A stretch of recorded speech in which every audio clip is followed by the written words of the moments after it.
का सबसे भरोसेमंद news channel India news Rajasthan. मैं हूं आपके साथ विवेक पांडे और हमारी खास पेशकश प्राइम टाइम डिबेट में आपका स्वागत है। प्रदेश में मजबूत हेल्थ सिस्टम को लेकर हजारों दावे किए जा रहे हैं। चिकित्सा मंत्री और एसीएस हेल्थ पूरी गंभीरता के साथ चिकित्सा तंत्र को मजबूत करने की कोशिश में लगे हैं, लेकिन इसके बाद भी राजधानी जयपुर के एसएमएस अस्पताल समेत दूसरे कई अस्पतालों से ऐसी खबरें आ रही हैं जो इन दावों की पोल खोलती है। एसीएस शुभ्रा सिंह ने कल जब जयपुर के एसएमएस अस्पताल का निरीक्षण किया तो वहां हीट वेव को लेकर पर्याप्त इंतजाम नहीं थे। एसीएस ने इमरजेंसी, चरक भवन, बांगड़ परिसर का निरीक्षण किया। इस दौरान उन्हें डक्टिंग प्लांट भी बंद मिला। कई जगह कूलर पंखे बंद थे। उन्होंने एसएमएस मेडिकल कॉलेज के प्राचार्य डॉक्टर दीपक माहेश्वरी और अस्पताल अधीक्षक डॉक्टर सुशील भाटी को 7 दिन में तत्काल प्रभाव से कंटीजेंसी बनाने और 2 दिन में कूलर, पंखे, एसी, वाटर कूलर को ठीक करवाने के निर्देश दिए। इधर राजसमंद के सरकारी अस्पताल में नवजात के चोरी का मामला सामने आया। कमला नेहरू अस्पताल में हुई इस घटना ने हड़कंप मचाकर रख दिया। नीम का थाना जिला अस्पताल में एक प्रसूता की गलत तरीके से ब्लड चढ़ाने से मौत हो गई। इसके अलावा बांसवाड़ा जिला अस्पताल में सोनोग्राफी में देरी होने पर मरीजों ने हंगामा कर दिया। इन सब मामलों को लेकर पूर्व मुख्यमंत्री अशोक गहलोत ने राज्य सरकार पर सवाल खड़े किए। गहलोत ने कहा कि 6 महीने पहले तक राजस्थान के हेल्थ मॉडल, चिरंजीवी बीमा योजना, हेल्थ इंफ्रास्ट्रक्चर की चर्चा और सराहना पूरे देश में होती थी। ये बेहद दुख की बात है कि बीजेपी सरकार के आने के बाद से ही चिकित्सा सुविधाओं पर सरकार का कोई ध्यान ही नहीं है और आज मुख्यमंत्री के गृह जिले के अस्पतालों से लेकर जयपुर के एसएमएस अस्पताल तक में बद इंतजामी की खबरों की भरमार है। ये बात अशोक गहलोत ने कही। उन्होंने कहा कि चिकित्सा सुविधाओं की बेहतरी सरकार का पहला उद्देश्य होना चाहिए।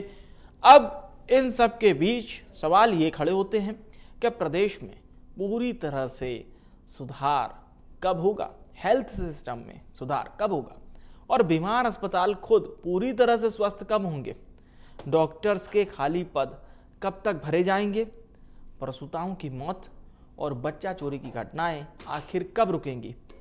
तो आज की हमारी ये खास प्राइम टाइम डिबेट इसी मुद्दे पर होगी आधारित और कुछ मेहमानों को जयपुर स्टूडियो से भी जोड़ा जाएगा। लेकिन आज यही सवाल पूछा जाएगा कि दावे तो हजार पर हर अस्पताल क्यों बीमार और हेल्थ सिस्टम में आखिर पूरा सुधार कब होगा, क्योंकि कहीं प्रसूता की मौत तो कहीं बच्चा चोरी की खबर, कहीं डॉक्टर नदारद तो कहीं मशीनें बीमार, मरीज ज्यादा डॉक्टर कम। अब मर्ज कैसे दूर होगा? हेल्थ सिस्टम को लेकर विपक्ष के निशाने पर है राज्य सरकार और क्यों पूर्व मुख्यमंत्री अशोक गहलोत को इस बात को कहना पड़ा कि हमारे समय में जिस तरह से योजनाएं फलीभूत हो रही थी वैसी इस सरकार में नहीं हो रही। हेल्थ सिस्टम पर सवाल खड़े किए हैं पूर्व मुख्यमंत्री ने और साथ ही साथ वर्तमान सरकार पर कई तरह के आरोप भी लगाए, प्रश्न खड़े किए।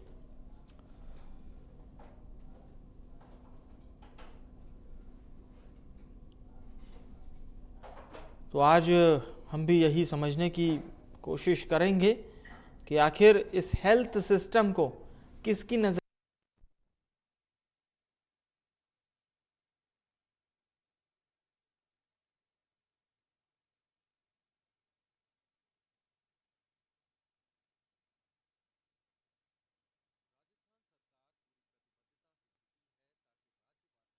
काफी पैसा खर्च कर रही है और प्रदेश के मुखिया भजनलाल शर्मा, जिनका यह अटूट विश्वास है कि राजस्थान की जनता को स्वास्थ्य सुविधाओं में किसी प्रकार का दिक्कतों का सामना न करना पड़े, यही वजह है कि वो तमाम अस्पतालों का निरीक्षण भी करते हैं, जायज़ा स्वयं भी लेते हैं और मॉनिटरिंग के लिए अधिकारियों से भी वो लगातार कंसल्ट करते। पर उसके बावजूद क्या जो ज़िले के जिम्मेदार अधिकारी होते हैं स्वास्थ्य सुविधाओं को लेकर, उन्हें मुख्यमंत्री के उस पहल पर कार्य नहीं करना चाहिए?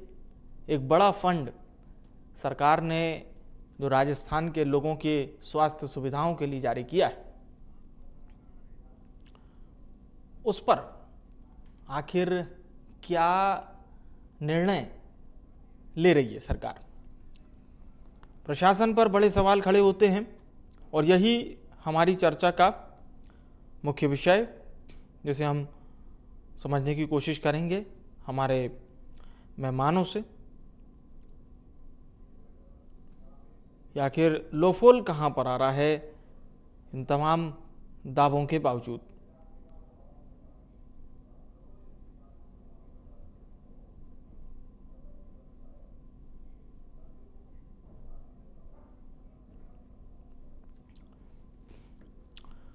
तो स्वास्थ्य सुविधाओं को लेकर बड़े बड़े दावे किए जाते हैं, पर उसको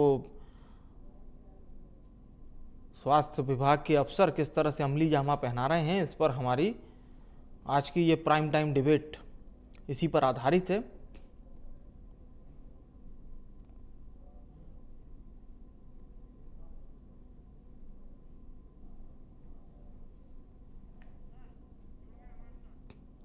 और चलिए, इस वक्त दो खास मेहमान हमारे साथ चर्चा में हैं। विकास सोमानी जी हैं, नेता भारतीय जनता पार्टी के, और हमारे साथ पौरुष भारद्वाज जी जुड़ रहे हैं, नेता कांग्रेस पार्टी।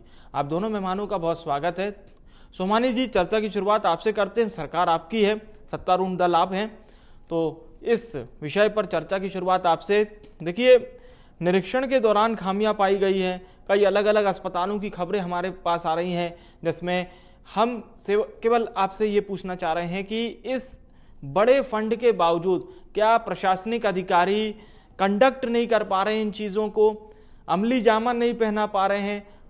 ये बड़ा फॉल्ट आखिर किसका है? शासन का है, प्रशासन का है, किसका फॉल्ट है ये? जब से गहलोत सरकार ने पिछले 5 सालों में जो व्यवस्था से चलाई गई थी, कि आप डायलिसिस मशीन का घोटाला देख लें, चाहे आप वेंटिलेटर घोटाला देख लें, जहां जहां भी देखें कि जो मेडिकल की स्थिति जो चिरंजीवी योजना नाम से चलाई, उस चिरंजीवी योजना में भी भुगतान लोगों को नहीं मिल पाया और कई लोगों को पैसे बकाया रहे। सरकार बदलने तक भी करोड़ों रुपए इनके पेमेंट बाकी थे। जो पेशेंट अपना इलाज करा चुके थे या करा रहे थे, उनको क्लेम नहीं मिल पाया। तो जो व्यवस्थाएं भ्रष्टाचार के आखंड में डूब गई थी पिछले गहलोत सरकार में, उनको सुधारने के लिए माननीय मुख्यमंत्री भजन लाल शर्मा जी ने जब शपथ ली, शपथ लेने के बाद ही आप देखें कि 10 से 15 दिन के अंदर ही 25 दिसंबर को एसएमएस का औचक निरीक्षण किया। और एसएमएस सबसे बड़ा अस्पताल है राजस्थान का, जब वहां निरीक्षण किया तो वहां 3 नर्सिंग कर्मी तो लापरवाही पाएगी, तो उनको तुरंत उनके खिलाफ कार्रवाई की गई। और आप देखें कि लगभग 15-20 दिन तक का ये अभियान चलाया गया है कि विभिन्न हॉस्पिटल और अस्पताल जहां जहां पर भी मरीजों की तादाद है और वहां पर जो सुविधाएं प्रॉपर रूप से नहीं मिल पा रही है, उनके लिए एक 900 से अधिक इंस्पेक्शन उस पर किए गए अधिकारियों द्वारा। तो आप ये देखें कि पहली प्राथमिकता स्वास्थ्य है, तो ये बहुत महत्वपूर्ण है कि आम आदमी को इलाज मिले, उनका स्वास्थ्य सही रह सके। इस संबंध में लगातार मुख्यमंत्री जी मीटिंग लिए हैं और सुब्रा सिंह जी जो एसीएस हैं, वो खुद वहां पे विजिट भी कर रहे हैं और इस पर डायरेक्शन भी दे रहे हैं और मीटिंग के माध्यम से भी प्रशासन को अलर्ट किया जा रहा है। अभी के जो हालात हैं वो हीट वेव के हालात हैं, तो हीट वेव की स्थिति में निपटने के लिए जो स्थितियां आज बिल्कुल बराबर रूप से देखी जा रही है और जो सरकार के लगातार वॉच किया जा रहा है, तो उसमें किसी प्रकार की आप देखेंगे तो कहीं कोई कोताही नहीं है। ये बात जरूर है कि पुराना जो ढर रहा था गहलोत सरकार के समय, जो पैसा मेडिकल सुविधाओं के लिए आया था और जो डायलिसिस की मशीन के लिए आया था, जो वेंटिलेटर के लिए आया था, जो सुविधा उनमें भ्रष्टाचार जम के हुआ। एम्बुलेंस घोटाले से लेकिन उन्हें ऐसा कोई घोटाला बचा नहीं। चाहे निःशुल्क दवाइयों के मामले में आप देखें कि मुख्यमंत्री जी के खुद के जोधपुर क्षेत्र में भी, और चाहे कोटपुतली में ले लें, जितना जबरदस्त इसमें घोटाला था, इनकी जो व्यवस्थाएं थी वो लच्चर हो गई और वो प्रशासन आम जनता को नहीं पहुंच पाया। वो व्यवस्थाएं सुधारने में ये बात जरूर है कि पूरी तरह से दुरुस्त करने में समय लग सकता है, लेकिन आप देखें कि वर्तमान में स्थिति को लगातार सुधारने के लिए शासन, प्रशासन और माननीय मुख्यमंत्री भजन लाल शर्मा जी तत्पर। ठीक है, मैं फिर और सवाल आपसे पूछूंगा पौरुष जी, इसीलिए मैंने विकास जी को बिना इंटरप्ट किए पूरा बोलने दिया। मैं भी आपको बिना इंटरप्ट किए पूरा बोलने दूंगा। और मेरा सवाल पहला और अभी शुरुआत में ये रहेगा कि अशोक गहलोत जी कह रहे हैं कि हमने ये जो प्रमुख योजनाएं लाई थी, इन योजनाओं की तारीफ हो रही थी, फिर वो कह रहे हैं कि अभी सरकार के इन बातों की तारीफ हो रही है। तो दोनों चीज आप जरा बताइए परुष जी। हाँ हाँ, आपका आपका ऑडियो नहीं मिल रहा, अनम्यूट कर लीजिए आपके ऑडियो जी। देखिए प्रद्युमन जी, मैं इस बात को कहना चाहूंगा कि मुझे जी। मेरे भाई विकास जी की बातें सुन करके, और सिर्फ विकास जी की नहीं बल्कि भारतीय जनता पार्टी के हाँ। प्रवक्ता से लेकर के प्रधानमंत्री जी की बातें सुनकर बड़ी हंसी आती है कि ये लोग है ना, इनसे आप कुछ भी किसी भी टॉपिक पे चर्चा कर लीजिए, चाहे राजनीतिक टॉपिक हो, चाहे प्रशासनिक टॉपिक हो, प्रशासन में भी किसी भी स्तर का टॉपिक हो, इनकी कोई बात कांग्रेस के और नेहरू जी से के बिना इनकी कोई बात खत्म हो ही नहीं सकती। ये लोग सत्ता में रहते हुए भले इनको 5 महीने हो जाए, 5 साल हो जाए, 10 वर्ष हो जाए, पर ये कहीं पर भी अपनी किसी प्रकार की जिम्मेदारी जो है उसको कहीं स्वीकार करने को तैयार नहीं होते, क्योंकि एक ये नियम होता है कि जब आदमी अपनी कमी स्वीकार करता है तो वो आगे प्रगति की ओर या सुधार की ओर अग्रसर होता है। परंतु क्योंकि ये लोग दूसरे पे अपना दोषारोपण करते हैं, मैं इस बात को कहना चाहूंगा कि देखिए हमारे समय में जो एक आम आदमी की 3 मूलभूत आवश्यकता होती है। देखिए, एक तो उसकी स्वास्थ्य जो होता है वो एक आम आदमी पे बहुत बड़ा बर्डन डालता है, चिकित्सा जो होती है वो एक आम आदमी पे बहुत बड़ा बर्डन डालती है, और एक जो होती है रोटी की या भूख की। इन तीनों क्षेत्रों में हमारी सरकार ने एक विश्व स्तरीय आयाम स्थापित किए थे। हमारी सरकार एक सिर्फ भारत की नहीं कह रहा मैं, बल्कि पूरे विश्व की एक ऐसी पहली सरकार थी जो कि आज राज्य की 40% आबादी को तो फ्री में कवर कर रही थी, बल्कि राज्य की 60% आबादी को मात्र 850 रुपए में 25 लाख रुपए का बीमा देकर के, और साथ में 10 लाख रुपए का दुर्घटना बीमा देकर के जो है उनकी स्वास्थ्य को पूरी तरह कवर कर रही थी। और ना सिर्फ सरकारी अस्पताल बल्कि निजी अस्पतालों में भी यही स्थिति थी। और देखिए, जो रोज के जो ओपीडी के मरीज होते हैं, जो डेली के मरीज होते हैं, जो इन चिरंजीवी में कवर नहीं होते, उनके क्षेत्र में भी राजस्थान मुफ्त जांच और मुफ्त दवाई के मामले में पूरे भारत में नंबर 1 राज्य था, सेकंड नंबर पे बिहार था। परंतु बड़े दुख का विषय है कि इस क्षेत्र में भारतीय जनता पार्टी का कोई भी राज्य जो है वो चिकित्सा के क्षेत्र में आज तक अग्रणी भारत में नहीं बन पाया। अब देखिए, आप बात कर लेते हैं, चूंकि मैं शिक्षा पे भी बोलता है और दूसरे क्षेत्र में बोलता है, लेकिन उसके लिए मुझे अभी चूंकि हमारा टॉपिक आज चिकित्सा का है, मैं आपसे इस बात को कहना चाहूंगा कि देखिए वो समय था कि जब है ना राज्य में जब कोरोना आया, तो कोरोना के अंदर जो है वो भले मुंह में राम बगल में छुरी वाली नीति रही प्रधानमंत्री जी की, परंतु एक तरफ प्रधानमंत्री जी हमारी सरकार गिराने का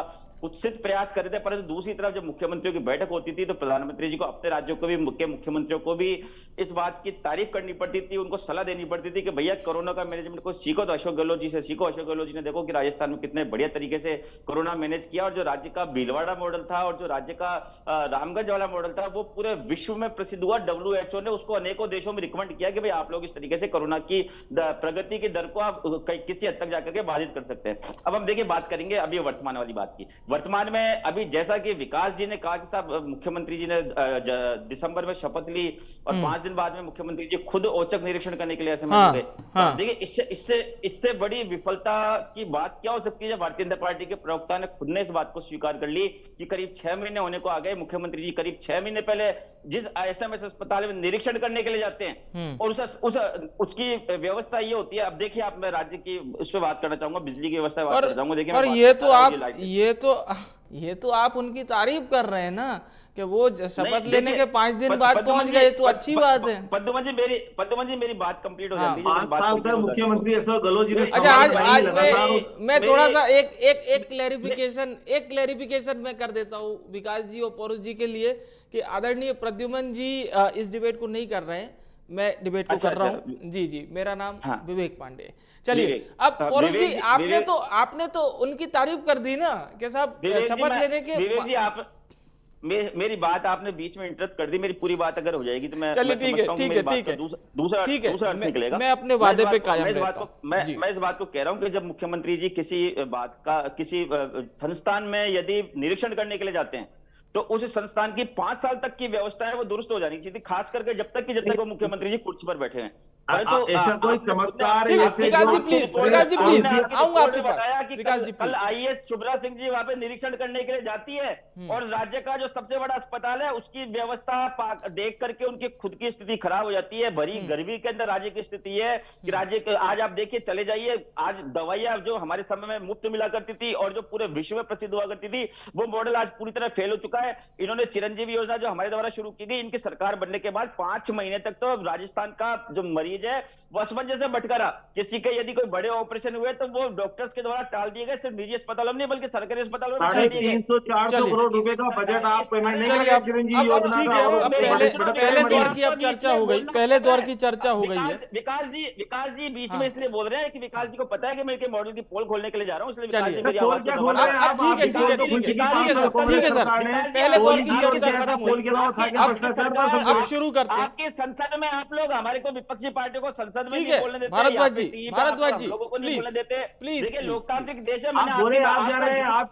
जितना बोलेंगे उतने आपके घोटाले खुल रहे हैं। चलिए अब सवाल शुरू करते हैं। मेरा आप दोनों माननीयों से निवेदन है, थोड़ा अंकुश लगाइए, थोड़ा सा अंकुश लगाइए, अब अंकुश लगाइए, प्लीज थोड़ा डाउन। मैंने चलिए आपका झूठ सुना, मैंने आपका झूठ सुना। ठीक है, और मैं भारद्वाज जी मैं आपको ले रहा हूँ चर्चा में, भारद्वाज जी आपको चर्चा में ले रहा हूँ। सवाल मेरा विकास सोमानी जी से है, सवाल विकास सोमानी जी से है। विकास जी, ये एसएमएस हॉस्पिटल में हीट स्ट्रोक से एक की मौत हो गई, गर्मी से बचने के लिए मरीज खुद का कूलर ला रहे हैं, एसी और डक्ट बंद पड़ी है, ये बात निरीक्षण में सामने आई, ये बड़ा मामला है।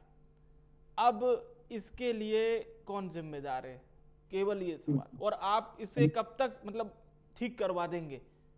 विवेक जी ये भली भांति रूप से जानते हैं, पौरुष जी भी जानते हैं कि एसएमएस अस्पताल में जो अरे है, भाई आपके बारे में ठीक है, सवाल है। भारद्वाज जी, भारद्वाज जी, ये बात सवाल सुना ये कर आप सवाल बोले जा रहे सोमानी जी से लगातार, था। आप सुनने की कोशिश नहीं कर रहे, पूछ कर रहे हैं, आप भारद्वाज जवाब जी, दे ये रहे सवाल हैं। सोमानी जी से था, प्लीज आप जवाब नहीं, गलत विवेक जी इनसे पूछिए, ये हर बात में अपना, अरे भैया आप अपनी लिमिट। हमारे पास पर्याप्त समय, बहुत पर्याप्त समय, एक एक करके चर्चा।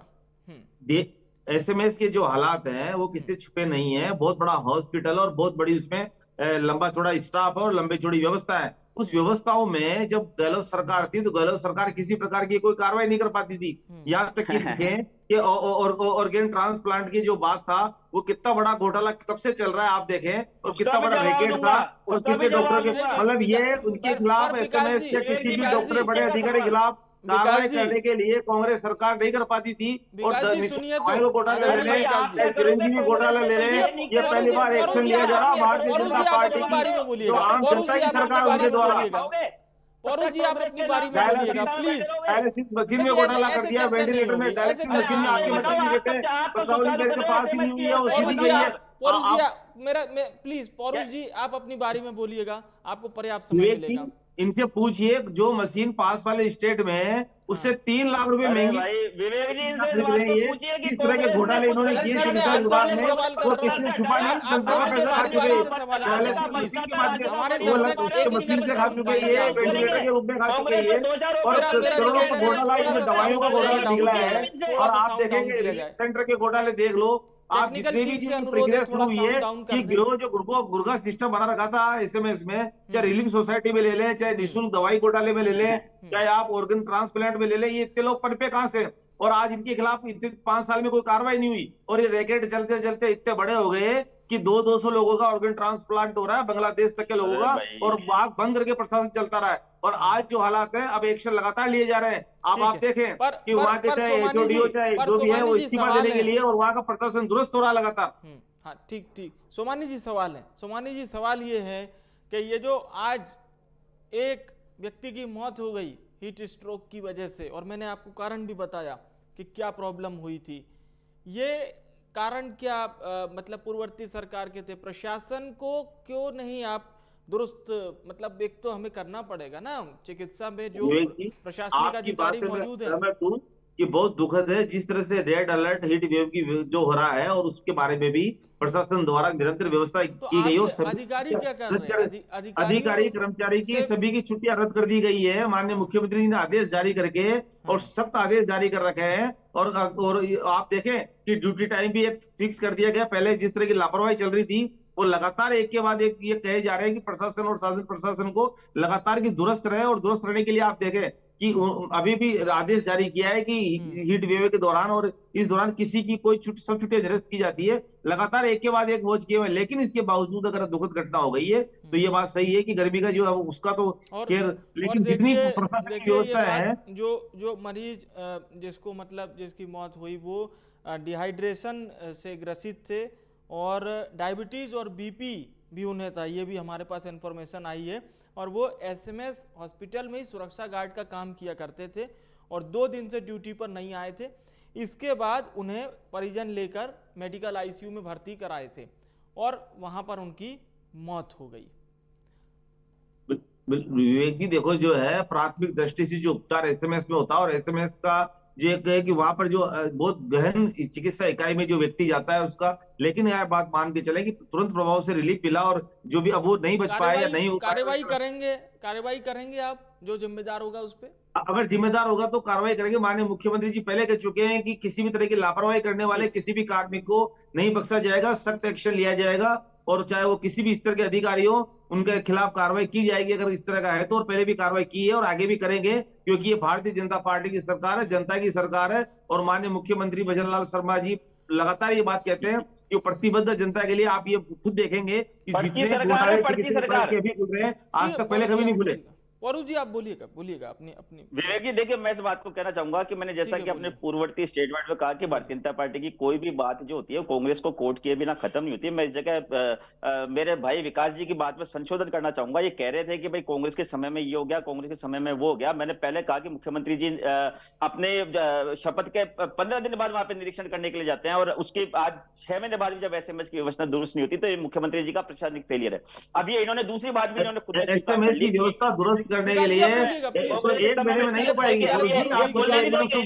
लगातार दोस्त हो रही है, सच बोलने जा रहे हैं उनके जो 5-5 साल के जो 4-4 साल की जो व्यवस्थाएं कर रखी, वो व्यवस्थाएं आप एक बार में हो जाएगी। अरे बात सुनो विकास जी, मुख्य आप कह रहे हो कांग्रेस ने ये कर दिया, कांग्रेस ने वो कर दिया। 10 साल मोदी सरकार को हो गए, 5 महीने यहाँ पे हो गए, करो ना मुकदमा दर्ज। तो देखिए ना, आयुष्मान भारत जैसी आयुष्मान भारत जैसी योजना है जिसमें 12 करोड़ लोग लाभान्वित, 5 लाख का बीमा है, इसको बढ़ाकर कहना चाहूंगा इन्होंने कहा साहब कांग्रेस के समय में, इन्होंने कहा कांग्रेस समय अंग प्रत्यारोपण हो गए।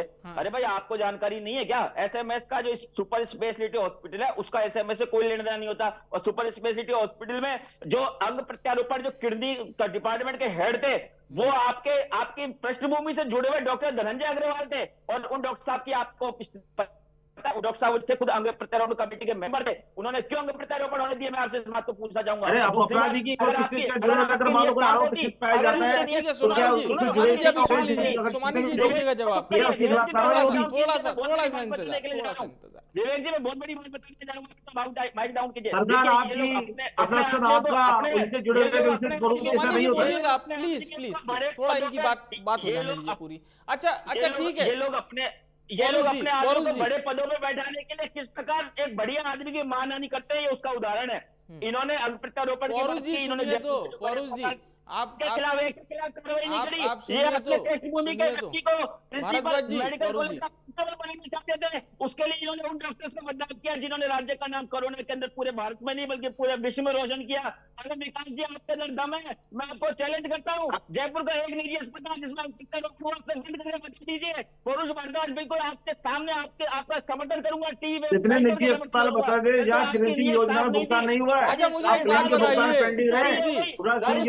चिकित्सा के क्षेत्र में नहीं, आप शिक्षा के क्षेत्र में राजस्थान एक सवाल मेरा आपसे रहेगा, हम लोग चर्चा एसएमएस अस्पताल को लेकर कर रहे हैं। भ्रष्टाचार के क्षेत्र में बोल दो, भ्रष्टाचार क्षेत्र में झंडा काटती थी कांग्रेस। राज्य की शिक्षा भ्रष्टाचार के क्षेत्र में, अपराध के क्षेत्र में, व्यवस्थाओं के क्षेत्र में, आप दोनों की बात नहीं समझ आ रही है, दोनों की बात अभी समझ में नहीं आ रही, आप लोग एक साथ बोल रहे हैं। तो परुष जी भी धारा प्रवाह बोल रहे हैं, विकास जी भी धारा प्रवाह बोल रहे हैं, तो बात समझ में नहीं आ रही। विकास जी के साथ दिक्कत है, विकास जी सच सुनना नहीं चाहते। अच्छा ठीक है परुष जी आप सच बोलिएगा, ठीक है अब सुनिए, अब एक सवाल सुनिए, अब आप सवाल सुनिए, सीख लीजिए, सवाल सुनिए, सुनना सीख लीजिए, सवाल तो सुन लीजिए, फिर जवाब दीजिएगा।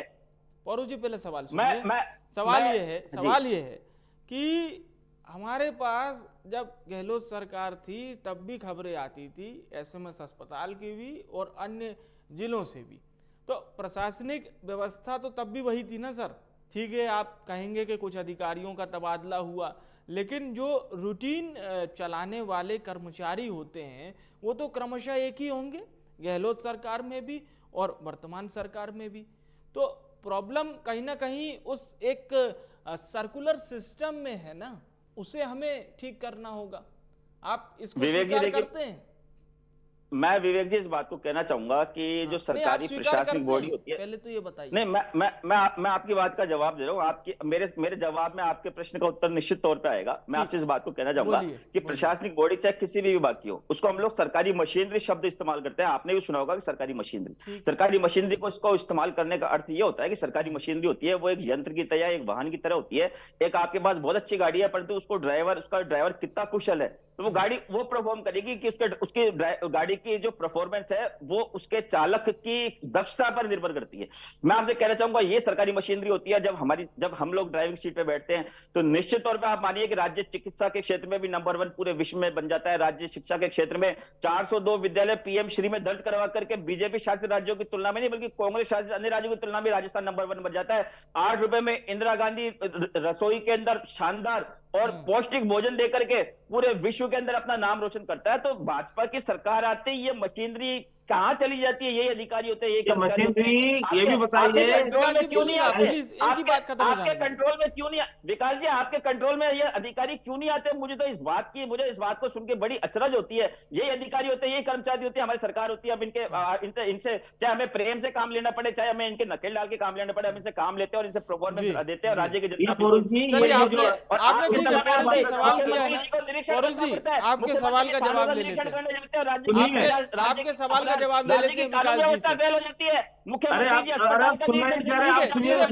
आप बोले जाएंगे तो सुनने का मौका दीजिए। सवाल का जवाब आप जनता समझ लीजिए। आप लगातार बोलते जाते हैं तो आपको पता ही नहीं क्या बोल रहे हैं, क्या नहीं चल रहा है।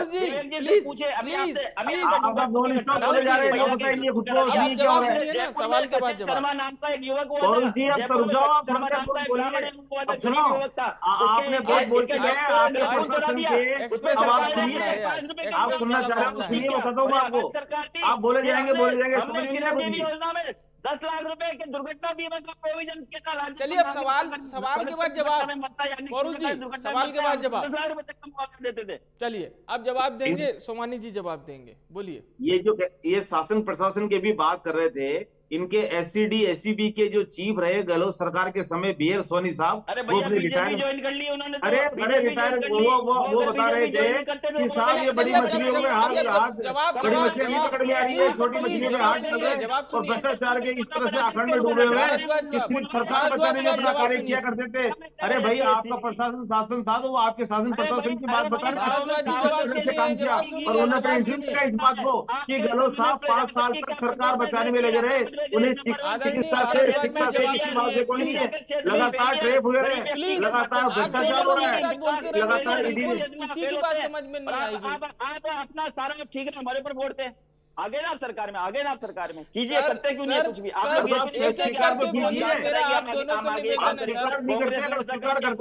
बहस का बहुत बड़ा समय निकल गया, आप दोनों के बोलते बोलते निकल गया। प्लीज एक एक करके बोलिए। पौरुष जी अब आप सुनिए प्लीज। विकास जी बोलिए।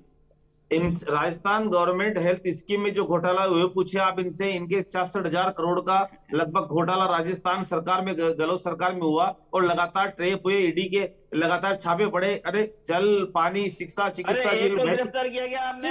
आप बोलिएगा अपनी बारी में, आप बोले जा रहे हैं। मैं आपको बताना चाह रहा हूँ आपके चिरंजीवी योजना में कितना बड़ा घोटाला हुआ, कितने हॉस्पिटल आपको चिरंजीवी योजना की मान्यता बंद करनी पड़ी। आप बताइए चिरंजीवी योजना में कितना घोटाला हुआ, मेडिकल में कितनी निःशुल्क दवाइयों में घोटाला हुआ आपके सामने। आपने घोटाला हुआ, एक में चालान पेश किया गया। आपने 182 मशीन में, अरे आप स्पष्ट रूप से 4-4 लाख रुपए देंगे आपने मशीन में। थोड़ा सा समस्या है।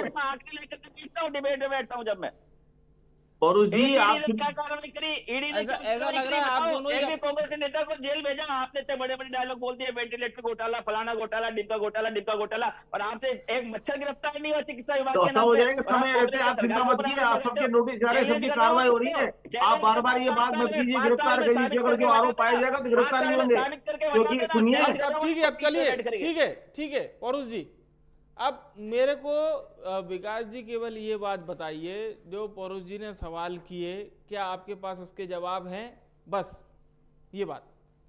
देखिए, पड़ोस जी जो सवाल कर रहे हैं वो जो अपनी तारीफों के पुल बांध रहे हैं कि हमने ये किया, हमने वो किया, जबकि सच्चाई जनता जानती है और जनता ने इस बात का जवाब विधानसभा चुनाव में दे दिया। अब मैं दूसरी बात जो कहना चाहता हूं कि वर्तमान में जो हीट वेव चल रही है और जिस तरह के हालात है और जिस तरह के अस्पतालों में जो स्थितियां चरमरा गई थी पिछले गहलोत सरकार में, धीरे धीरे दुरुस्त होती जा रही है। आप खुद इस बात को समझेंगे और महसूस करेंगे कि आपको लग रहा है कि माननीय मुख्यमंत्री जी खुद जब एसएमएस जा सकते हैं, औचक निरीक्षण कर सकते हैं, उसके बाद भी उसके आप बावजूद देखें कुछ नहीं कि होता। लगातार सुनिए, लगातार बात सुनिए, कोशिश कीजिए परूज जी कि मुख्यमंत्री भारतीय कीजिए, जनता वो पार्टी आप के सुन आम लीजिए। देखिए कार्यकर्ता एक साथ और चर्चा प्रशासन प्लीज मत प्रशासन करिए, एक साथ लगातार चर्चा नहीं, आम जनता के एक साथ साथ है। चर्चा मत करिए सर प्लीज, बोलिए। अब मैं विवेक जी आपसे कहना चाह रहा हूं कि जिस तरह से स्थितियां सुधरती जा रही है, आप खुद महसूस करेंगे कुछ समय बाद कि राजस्थान में जिस तरह से 4-5 साल में गहलोत सरकार में जो स्थितियां चरमरा गई थी, ये बात वो जो मैनेज किया नहीं, पर जो धरातल की स्थिति, कितने चिरंजीवी जो मान्यता थी, जो अस्पताल थे वो बंद हुए, कि कितनों को क्लेम नहीं मिल पाया और कितनों का क्लेम 350-400 करोड़ रुपए के लगभग ये बकाये छोड़ गए थे जब कांग्रेस सरकार चले गई, जिनके क्लेम पास नहीं हुए थे। आप ये ऑथेंटिक रिपोर्ट है जो एसीएस ने शिवराज सिंह जी ने दी थी कि इतना पैसा कांग्रेस सरकार के, उनका पेमेंट समय पे नहीं होता था, चिरंजीवी की भुगतान के लिए लोग परेशान हुआ करते थे। और आप देखें, उससे ज्यादा आयुष्मान भारत में जो माननीय प्रधानमंत्री मोदी जी की योजना थी, उसमें आम जनता को लाभ मिला। और रही बात कि जिस तरह से विभिन्न अस्पतालों में जो मशीनरी परचेज की गई, वो पास वाले स्टेट से 3-3 लाख रुपए महीने की मशीन, महंगी मशीनें परचेज की गई। और पौरुष जी जो कहना चाह रहे हैं, ये आम जनता से जुड़ा हुआ विषय है। इस विषय को राजनीतिक विषय नहीं बना के ये देखें कि वास्तव में ये धीरे धीरे जो व्यवस्था है वो कैसे सुधरेगी। ऑर्गन ट्रांसप्लांट जो पिछले 4 साल से 3 साल से चल रहा था, उसमें प्राइवेट हॉस्पिटल भी एक लंबा रैकेट चला के चल रहे थे, उन प्राइवेट डॉक्टरों को अस्पताल में क्या कार्रवाई करी विवेक जी बताइए। ये सब आपके समय की बातें हैं जो आज इतना बड़ा रैकेट खड़ा हो गया। तो आखिर आपने क्या दिया, जितना दिया उसके अंदर सामान तो आपके शासन में निकलेगा। ऑर्गन ट्रांसप्लांट करा दिए, तो आप जो बताना चाह रहे हैं और जिस तरह का शासन प्रशासन की आप बात कर रहे हैं, कहाँ का बुरा शासन प्रशासन आप ये बताइए। उनके खिलाफ क्या कार्रवाई करी आप निजी अस्पतालों के खिलाफ? कार्रवाई हो रही है, गिरफ्तार हो रहे हैं, डॉक्टर गिरफ्तार हो रहे हैं। बॉन्ड आ गए क्या आपके पास? इलेक्ट्रोल बॉन्ड आ गए क्या? भर भर के टेम्पो भर अब आप इसे बदल रहे हैं परूष जी, का इलेक्ट्रोल बॉन्ड आ गया, अगर राजस्थान की बात कर रहे हैं आप, जब कोई बात आती है तो आप पीछे बदल लेते हैं। चर्चा का तरीका ही समझ में नहीं आ रहा। प्लीज आप प्लीज लोग दोनों बड़े वरिष्ठ प्रवक्ता, मुझे चर्चा का तरीका प्लीज बताइए। आप अगर सवाल पूछ रहे हैं तो प्लीज जवाब सुन लीजिए, और अगर आप जवाब दे रहे हैं तो प्लीज थोड़ा सा सुनिए। दोनों के लिए मैं कह रहा हूं, किसी एक व्यक्ति के लिए बात मैंने नहीं कही। आप दोनों बहुत वरिष्ठ नेता हैं। अब पौरुष साहब बोलिए आप, और विकास जी आप सुनिएगा प्लीज। वन देखिए विवेक जी, मैं इनके द्वारा लगाए सभी आरोपों को सिरे से खारिज करता हूं और भारतीय जनता पार्टी के प्रवक्ता के माध्यम से भारतीय जनता पार्टी की सरकार को आपके टीवी के माध्यम से चैलेंज करके जा रहा हूं कि भारतीय जनता पार्टी के प्रवक्ता ने जो भी आरोप लगाए, इनके पास 4.5 साल पड़े हैं, आप एक भी आरोप साबित करके बता देना, मान जाएंगे आपको। आप लोग सिर्फ मुकदमे दर्ज करवाते हैं, जांच एजेंसियों के छापे पड़वाते हैं और मीडिया मैनेजमेंट करके आप सारी खबरों को हाईलाइट करते हैं और आप ऐसा माहौल बना देते हैं कि भाई कांग्रेस ने पता नहीं क्या कर दिया। हमारी सरकार थी ना, ईडी आई थी ना, जल जीवन मिशन में भी ईडी आई थी, कोचिंग मामलों में भी ईडी आई थी। क्या करा ईडी ने? कुछ नहीं किया। आपके मंत्री किरोड़ीलाल मीणा जी गए थे ना गणपति प्लाजा में लॉकर खुलवाने के लिए, कितने कांग्रेसी नेताओं का धन मिल गया उसके अंदर बताइए। आप लोग बड़े उस समय प्रचारित करते थे कि साहब ईडी आ गई, वहां पे लॉकर खुलवा लिए, इतने पैसे मिल गए, वहां पे कांग्रेसी नेताओं का धन है। क्या मिला? कहीं नहीं मिला। इस तरह के प्रोपेगेंडा करना बंद कीजिए। आप सरकार में चाहे सेंट्रल में हो चाहे स्टेट में अपनी जिम्मेदारी समझिए, जिम्मेदारी निभाइए। आपने बात करी कि अंग प्रत्यारोपण की, मैं आपसे इस बात को पूछना चाहूंगा विकास जी, अंग प्रत्यारोपण तो सरकारी अस्पताल में तो नहीं हो रहे थे ना, वो तो निजी अस्पतालों में रहते ना। निजी अस्पतालों के खिलाफ आपने क्या कार्रवाई की बताइए? नहीं की आपने कार्रवाई। आपने इसलिए कार्रवाई नहीं की। विकास जी सुनिए प्लीज सुनिए। सच सामने आते दीजिएगा, जवाब दीजिएगा। मिर्चियां लगती है।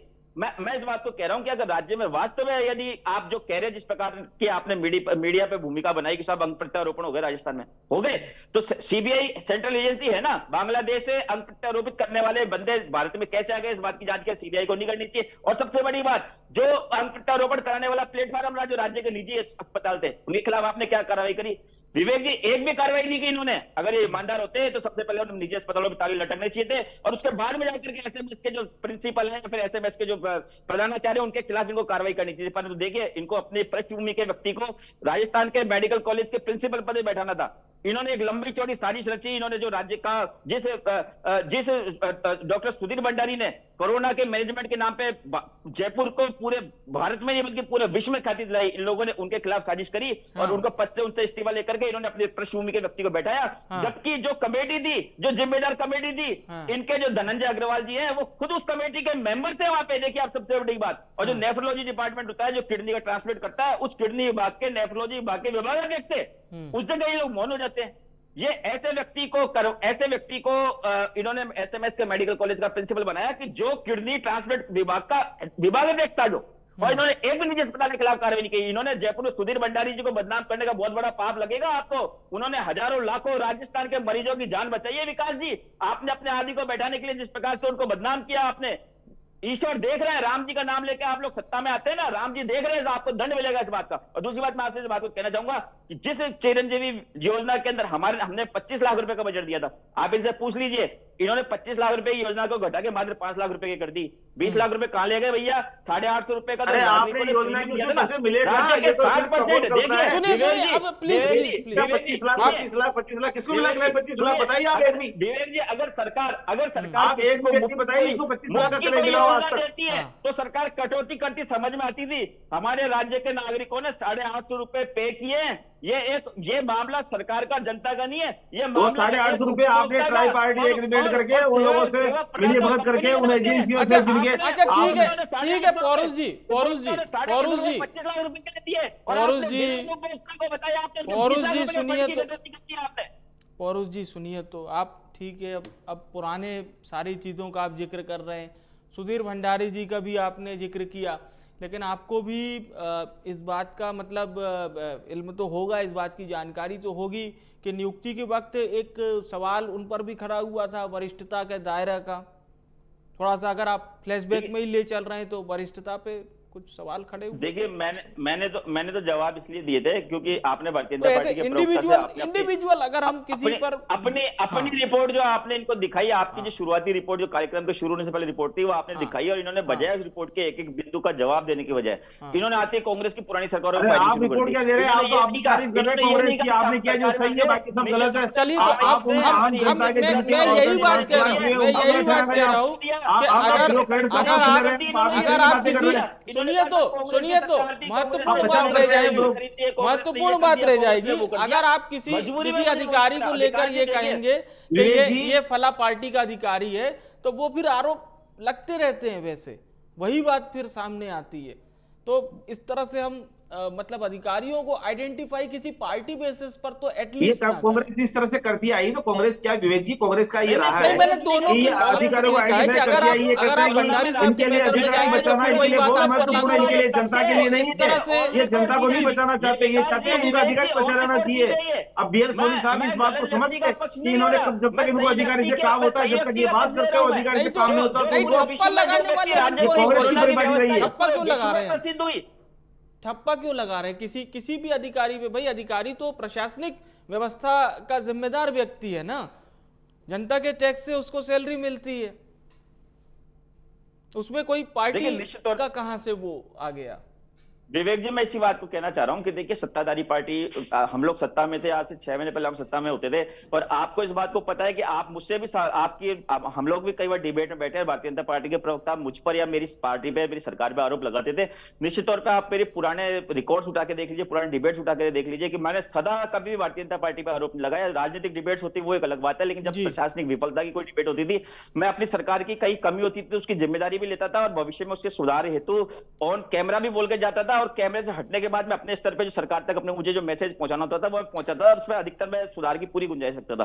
परंतु भारतीय जनता पार्टी के प्रवक्ता देखिए, चाहे प्रवक्ता को क्या देखिए, इनके तो नेता प्रधानमंत्री जी भी यही काम करते हैं। ये तो आते हैं जब किसी भी समस्या पे बात हो, सब कांग्रेस ने ये कर दिया, नेहरू जी ने ये कर दिया, राहुल गांधी जी ने ये कर दिया, राजीव गांधी ने कर दिया।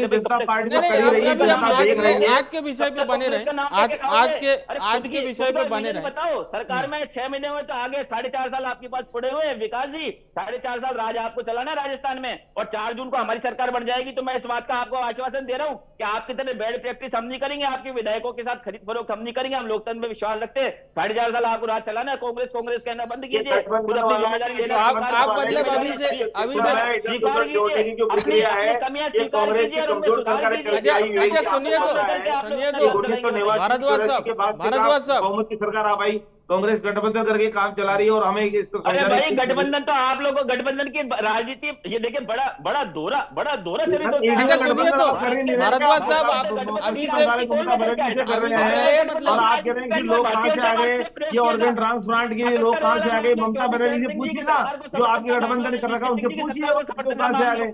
चलिए ठीक है। अब मैं बात ट्रांसप्लांट की हो रही है ना, ठीक है। मैंने ट्रांसप्लांट भी स्वास्थ्य सेवा से जुड़ा हुआ बहुत महत्वपूर्ण विषय है। मुझे ये बताइए विकास जी कि ट्रांसप्लांट पे क्या आपने जो बात पौरुष जी कह रहे हैं, जो आरोप लगा रहे हैं आप लोगों पर कि कार्रवाई जिस पर होनी चाहिए थी उस पर नहीं हुई, क्या ये सही बात है? ये बिल्कुल गलत कह रहे हैं। दरअसल क्या होता है, एक बहुत बड़ा जब इंस्टीट्यूशन होता है, महाराज आपका सवाल है, जवाब सुनिए आप सवाल कर चुके हैं, जवाब सुनिए। आज आप जो अपराध करेंगे, सवाल जवाब एक साथ नहीं होगा ना सर, सवाल के बाद जवाब सुनना जाता है ना सर। आप सुनने की कोशिश कर रहे हैं, आप सुनना नहीं चाह रहे बिल्कुल। अरे आप सुनने की कोशिश कीजिए। इलेक्ट्रल बॉन्ड आ रहा है आपके पास, टेम्पो बराबर के चंदे आ रहे हैं आपके पास में। अच्छा ठीक है अब बोलिए विकास जी, इनसे पूछिए कानून जिस स्थिति में काम करता है तो कानून ये देखता है किसके द्वारा ये कृत्य किया गया है और किस आधार पे हुआ। तो जिन डॉक्टरों ने जो इस पे लिप्त थे, जिन आदमी ने ऑर्गन ट्रांसप्लांट में लगातार इस तरह की कार्रवाई कर रहे थे, उनको गिरफ्तार भी किया है और उनके खिलाफ कार्रवाई भी चल रही है। और इसमें जो भी और भी है वो लोग गिरफ्तार होंगे तो जांच में अगर लगातार उनका नाम आता है तो अब ये अब आप कह दो कि एचओडी को या जिसको भी द्वेष था बस ये कर दो, तो उनका इंचार्ज का एक दायित्व जरूर बनता है कि उसके यहाँ इस तरह की घटनाएं हो रही है, दो साल से लगातार हो रहा है। कोई छोटा मोटा मामला नहीं है, बहुत बड़ा मामला हो तो जिम्मेदारी से मुक्त तो नहीं हो सकते। लेकिन ये बात जरूर है, अभी ये कह रहे थे कि किसी हॉस्पिटलों के ताले लगा देते, अब तक लगा देते। भाई किसी भी हॉस्पिटल में 400 से 500 आदमी या किसी पे 250 वर्कर जो काम करते हैं वो अपना जीवन यापन कर रहे हैं और सेवा कर रहे हैं। तो मतलब आपने उनको लाइसेंस दे दिया। अरे आप सुनिए, आप बात सुनने की कोशिश नहीं कर रहे। जो लोग गलत कार्य कर रहे हैं, जो गलत कार्य पे लिप्त है, ये बताइए पूरा हॉस्पिटल लिप्त है तो पूरा हॉस्पिटल बंद होगा।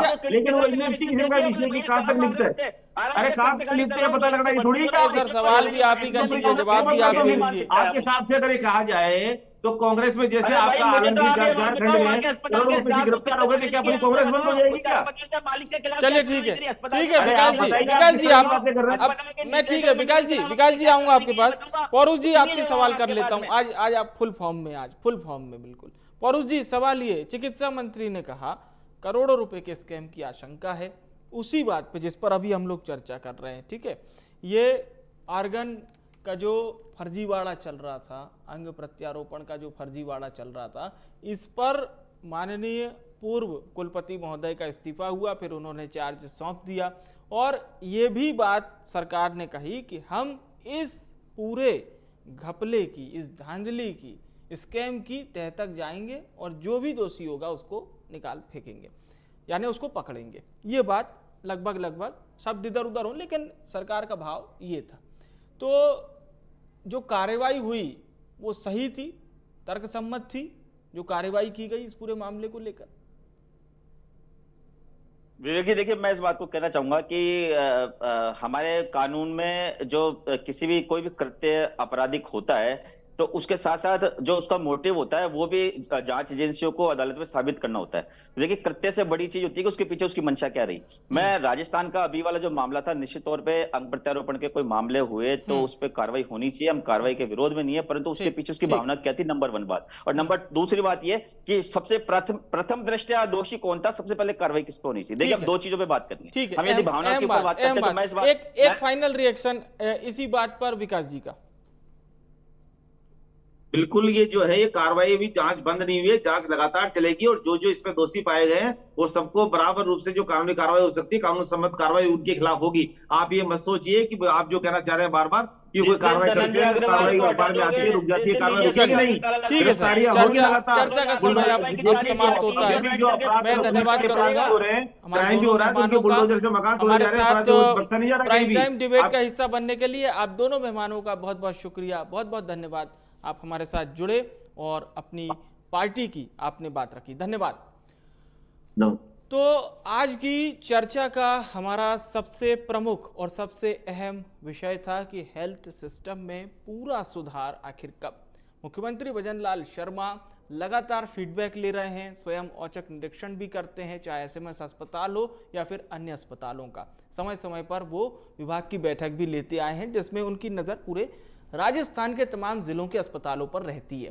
पर इसके बाद की जो प्रशासकीय व्यवस्था है, चिकित्सा व्यवस्था में प्रशासकीय अफसर क्या उस तरह से रेगुलेशन में कोई कमी हो रही है, रेगुलेट क्यों नहीं कर पा रहे हैं, समय समय पर इंस्पेक्शन क्यों नहीं हो पा रहा है, ये एक बड़ा सवाल है। क्योंकि लोगों को स्वास्थ्य सुविधाओं का निःशुल्क लाभ सरकार देती है, वेलफेयर स्कीम के तहत देती है, तमाम स्कीम के तहत जनता तक फ्री में चिकित्सा सुविधा पहुंचती है सरकारी अस्पतालों के जरिए। इसमें बहुत महत्वपूर्ण भूमिका प्रशासकीय अफसरों की भी होती है और डॉक्टर्स की भी होती है। उन्हें भी कहीं ना कहीं पूरी तरह से चौकस रहकर इस रेगुलेटरी सिस्टम को उसी तरह से चलाना होगा, तभी एक अच्छी स्वास्थ्य सुविधा जनता तक पहुंचाई जा सकती है। फिलहाल के लिए प्राइम टाइम डिबेट में इतना ही।